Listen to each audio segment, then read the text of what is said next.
Hey everyone, today I'm going to show you how to adjust these pop-up sprinklers by orbit. It's really easy to do, but let's show you how these are put together first. So first thing, I can unscrew this cap and the whole internal mechanism can come out. So in the winter, after spring comes, you're having trouble, you can just replace that rather than digging up your whole line.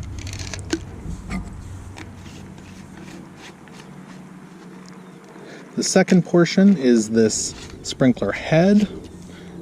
They come in green or yellow, you'll see different colors.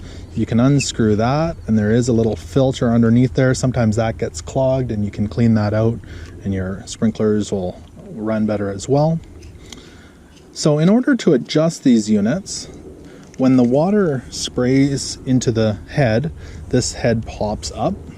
So you can pull that up and then just hold it and hold onto the green portion or the yellow if it's the other ones. And this top portion that's black here is your adjuster. So all the way clockwise would be closed, it would be a really narrow stream, or turn it all the way counterclockwise would be a full stream, you'd get 360 degrees. So that's how you would adjust the spray pattern.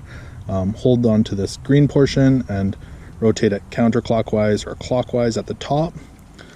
So let's open it up to about 180 degrees. So if you're on the edge of a lawn, that sort of thing, if you have 180 degrees, it would spray right across. Now, you also want to be able to adjust where that 180 degrees is. So then you would take this whole base that's popped up and you can rotate it so that portion sprays where you need it to be. So it's really easy to adjust. These are really good sprinkler heads. I've used them over the last about 13 years or so. I've only had to replace a couple of them.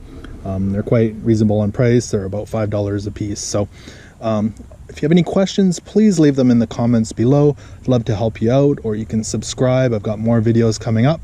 And thank you for watching. Take care.